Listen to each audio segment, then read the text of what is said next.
So thanks to anyone who's watched my previous videos. So today I want to give some kind of useful things that might help. So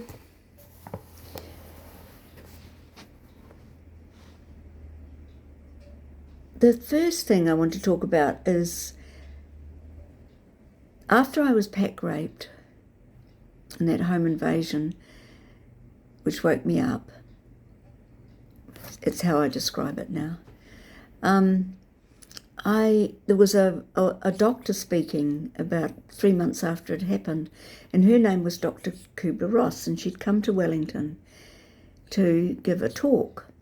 Now, Dr. Kubler-Ross, some of you may know of her, she did a lot of work with people who were dying and kind of brought to light that our Western medical system doesn't handle death very well. And I think it's getting better, but this was in the 80s. Slightly better. There's a lot more talk about it these days. But one of the things she came up with was, she called it the stages of dying. So I acknowledged her, and in my book I've called it the healing map. So the healing map, or the stages of dying as she called it, the first stages, or the first feeling that we go into, particularly if it's not being acknowledged what's happened to us, is numbness and denial. And as I said, it's a safe way to exist when you don't feel safe to express any pain. So different things can bring us out of numbness and denial. This is what I've noticed. So over the years, like for me, I numbed and really denied. I didn't even call it rape. The rapes that happened to me in my adolescence and later. I sort of just got on with my life and numbed it all down. But if I look back, I can see how it really affected my behaviour in different ways, certainly my self-worth. So what can bring it up is disruptions or changes of circumstance. So the fact that when I was pack raped and home invaded, it was, as I call it, such in my face rape. Over the years, it brought up the other experiences that I had been through. So sometimes it can be pregnancy, menopause. It might be somewhere where there's a smell or a sound. Could be dreams, a new relationship. Different things that happen in a woman's life, like children leaving home, another person close to you having a rape or abuse experience, relationship breakdown. So things that bring changes in your life can also bring the past to the surface. And sometimes at first, I've had women say it's almost like a movie. Did it really happen? Am I making it up? So there can, along with it, can be self-doubt, particularly if it's a rape with somebody who's close to you, an acquaintance or a boyfriend or a family member. But one thing I've found, that it will come to the surface when the time is right. And I feel now, looking back at other women's stories, that, when the right support's there, or when there's the right time in your life, and you've got some more space, you've grown a bit internally, it will come up. So that's the first. And then what follows from that, once you've got the memory surfacing, you can then have anger and fear, which is what Kubler-Ross talked about. She talked about numbness and denial. She called it numbness, anger, fear. And I'm going to do a video on anger because I can claim to be one of the most angry women I've ever met. I mean, I've never killed anyone or, beaten anyone up or in that kind of way, but I was verbally very angry, and certainly my anger used to swing from anger to depression. Anyway, I will do a bigger video on that because it's a big subject, I think. So fear, of course, very simply needs nurture.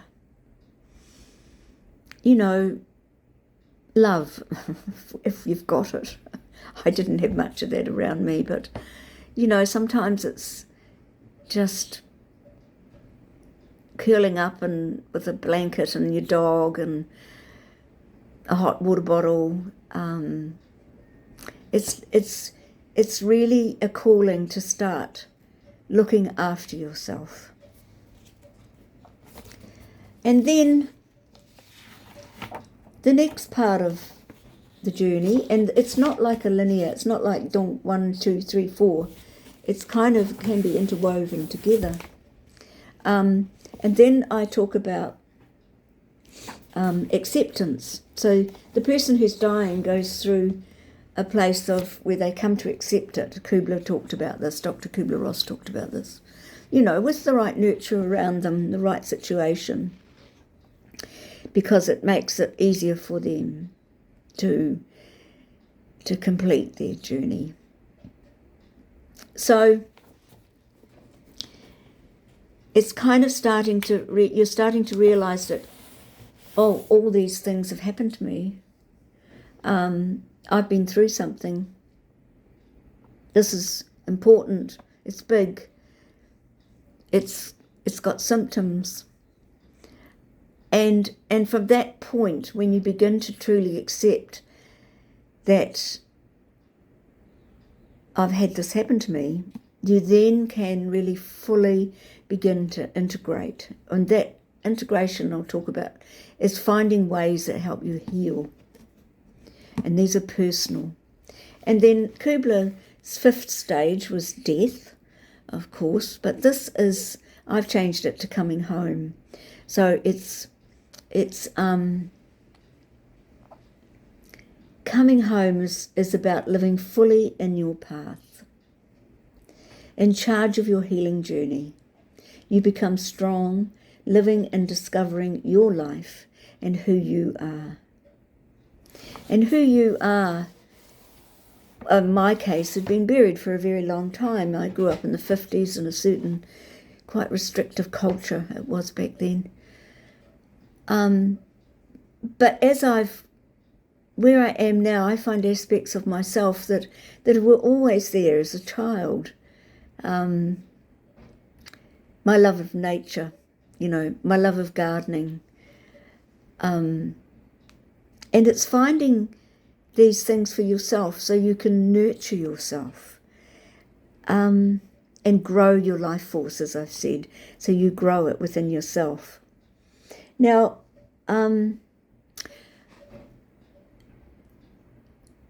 I became a trained hypnotherapist, and it was because the year 2000, I went through a personal crisis. I got dumped for a younger woman in an 8-year relationship, and, which had been very passive-aggressive. My relationships were very dysfunctional. Not so much physical violence, but a lot of emotional and passive-aggressive violence, which, looking back, really drove me into serious depressions and was really down on myself. Anyway, that's another part of that was one area of my life that truly showed my trauma and pain, which I finally grew out of, thank goodness. But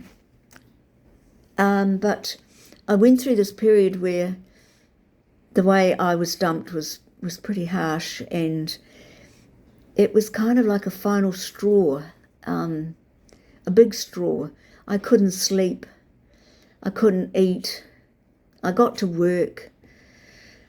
Ironically, I was working in mental health as a support worker.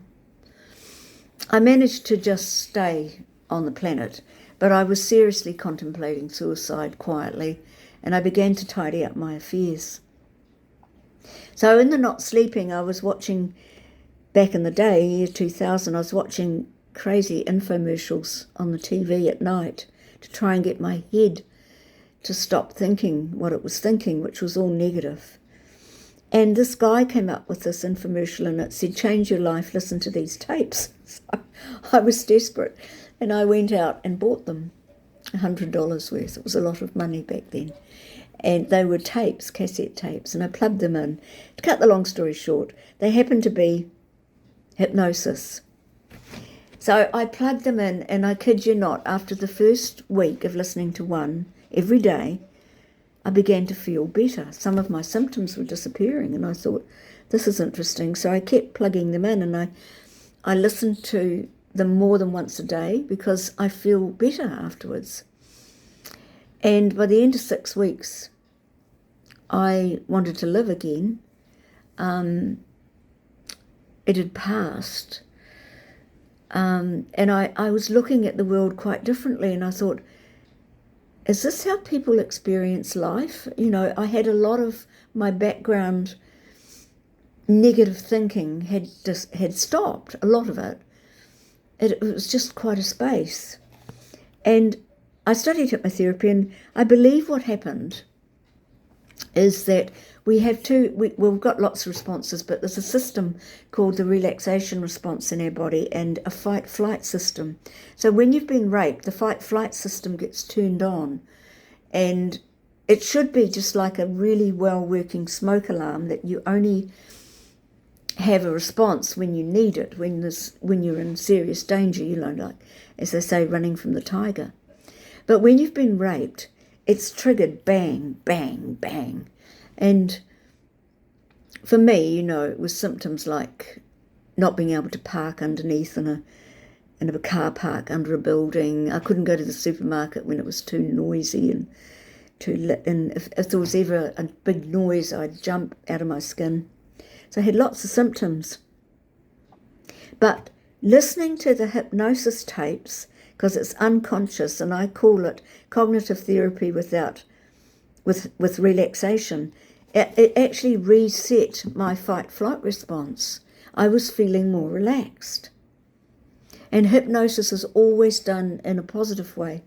So there's a resource if you're interested. You can go online and there's all sorts of just simple relaxation hypnosis. And, you know, find the one that suits you. There's different people do it in different ways with different voices, and some of them might grate on you, and you might want a woman and you might not like a man's voice. So I kept listening to those, and that was when things started turning round. And then I discovered a hypnotherapist called Paul McKenna, and I listened to his confidence one, I listened to his stress one, I listened to all his, they were CDs back then, and you can find them online for free. And it just started making it. That was my turning point. Other things too, but that was a big turning point for me. Now, while I'm talking about Paul McKenna, there's a technique he demonstrates on YouTube for free, and it's called Havenings, and it came from a Dr. Rubens. And it's a bit like that EMDR. It's you move your eyes and back and forth in the process. But if you Google Havenings and Paul McKenna, he will come up, and it might not work for all of you, but I've used it when I did work. I used it with women who'd been in war zones, and it helped with them.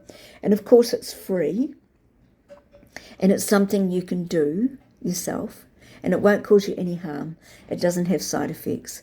So if that appeals, I would suggest have a look.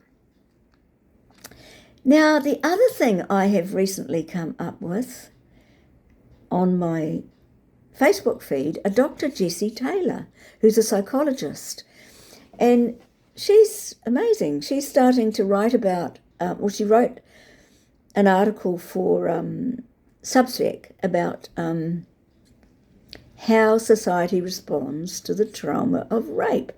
Literally how it doesn't respond. So, we've got acceptable traumas. And I lost my mother young, and I've been through all sorts of things. And I can talk about that really freely with people, and people will respond. They'll say, oh, that's so sad that you blah, blah, blah. But when you've been raped, it's not acceptable. It can expose you when you start talking about it to all kinds of things. For one thing, and it often gets framed into a mental health issue. And I have strongly believed it is not a mental health issue. This what we experience comes from being assaulted, violently assaulted. And it doesn't mean that it's physical violence. When you've been raped as a child, or as a woman, but for children, it's horrendous. Because we know in our heart of hearts that man or boy that's raping you is not connecting with you as a human being, and they could kill you just like that. We know there's a disconnection, and that's what creates this terrible fear. But when we start talking about it, of course, if it's a family member or a husband, or, people will say, well, why didn't you leave them? Or, is this really, what did you do? Is it really true? We're invalidated often. And part of my life was, because I couldn't shut down what happened to me, I had to make sense of it, and that's why I began reading feminist books, because they were the only avenues that acknowledged rape as a violence and what it did to women. So that helped me make sense of my life without... I kept away from the mental health system because I knew they'd just drug me, and I didn't want to be drugged because I had worked as a nurse in the psychiatric profession, and I saw what the drugs did to people. And of course I had a big fear of losing my children. I wasn't functioning that well anyway, but I knew that if I got within the mental health system, the likelihood of losing my children was very strong. So these videos are going to be about ways that might trigger ways that you can find to help yourself, to honour yourself, to really acknowledge the aftermath and all it brings, and to help recognise and really believe in what does restore you. So, for example, dogs. I got a dog. I live in quite an isolated little spot, and this was after about a year after the Pack rape. A year after the Pack rape, I got involved with this very unsuitable man, but had two beautiful little daughters to him. And he was away a lot, and I got burgled, and back in the days the police used to come when there was a burglary, and the policeman said to me, why don't you go and get a dog from the SPCA? So I did, and that was my first dog, and it made such a difference because I was very hyper-vigilant and very fearful. I felt for me the fear went in stages, not stages, but sort of different levels. And the first level of fear was hyper intense. I was very hyper vigilant for a long time, but the early stages of my fear was just really intense. So the dog, and I've always loved animals, the dog helped me sleep because I had a dog in the house and my dog didn't like men. Didn't like men in boots anyway, because obviously he'd been kicked. So I was quite fortunate. And he was a beautiful dog. And looking back, I think he tuned into what I needed. And so I've kept having a dog. And then the next dog I got from puppyhood, and the old dog helped bring her up, and she was stuck to me like glue. I mean, there were days when I was so depressed and I didn't want to get out of bed or walk her, and literally she'd give me energy. She was super protective and a really good dog. I used to take her anywhere. So when I was studying at university and I had to go in the weekend to do some work and it was really quiet. I mean, I didn't like being in buildings by myself or anywhere like that. So I used to take her with me. And I had that dog 15 years, and she really saved my life in many ways, in lots of ways. She just knew. And I believe that the United States Army have dogs that are trained to help soldiers who come back with severe post-traumatic stress disorder. So in those years when I didn't really have any counsellor or therapy, I had my dogs and my garden. So what was the other thing? I wanted to talk about the map. I think it may not be useful, but for me it kind of gave me a pathway. And because I was so angry, I didn't want to take my life. I didn't want these rapists to get me, in a sense. It woke something up in me that made me very feisty. And I was seriously looking for anything that would help. And then back in those days, there was a study done by two people, Burgess and Holstrom, and they identified rape trauma syndrome, which is actually something I prefer, really. It really identifies it, but I only found kind of like a small chapter in a book about it, and it was based around women who'd been stranger raped. And I don't know, that hasn't really developed. I mean, the mental health system has basically taken over and, calls it post-traumatic stress disorder or complex post-traumatic stress disorder. And as I say, that does identify some of our trauma, but it doesn't understand how we sit culturally, how we can be blamed, not believed. Why aren't you over it? It's been going on for a long time. So it took me, as I said, 18 years before I really turned around, and that was when I began listening to those tapes. But I personally think it can be a lot quicker than that. And one of the most essential things is finding love and support. Finding, it might be in the form of a counsellor or a therapist, but finding, if you've got it within your family, I'd be very happy that you have that. I didn't have it at all. I was a bit of a black sheep. As my old assistant recently called me weird. I've always been weird, and I'm quite grateful that I am weird.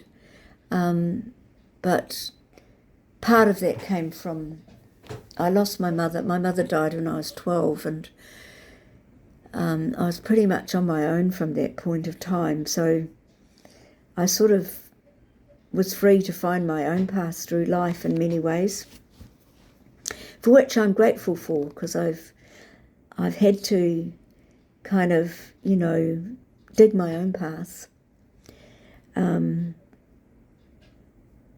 And I have, with varying people that have helped me on the way. and lots of books. I've read a lot. So this one, I didn't mention, this one before I finish. A woman called Susan Bryson, who was a professor at Princeton University, a professor in philosophy. She got stranger raped while on holiday in France, and she wrote a book called Violence and the Remaking, it's called Aftermath, Violence and the Remaking of Self. And when I got that book, I was so excited by it. And one of the things she experienced, and of course she had the one rape experience and came from a nice family, but she talks about after her attack, her parents responded, but then she had family members that didn't even respond. And this is what got her thinking about the aftermath and what it meant. The early lack of response was so striking that I wondered whether it was a result of self-protective denial, a reluctance to mention something so unspeakable, or a symptom of our society's widespread emotional illiteracy that prevents most people from conveying any feeling that can't be expressed in a Hallmark card. So it's she started doing essays and then presenting them through her work in the university. And it was the first book I found that was written in 2003, that the title spoke to me, The Remaking of Self. Because that's how it's been for me, really. It's been the refinding of myself, remaking of myself, finding my place to be in the world, my weird, eccentric self that I am, and the way I am. So I'll leave it there, and hopefully I'll get better at these videos, and we'll keep doing them. And it's we're in early autumn, which is usually very warm here in Aotearoa, New Zealand, but it's a wild southerly, which is a wind that comes from the south, and it's cold. So thank you.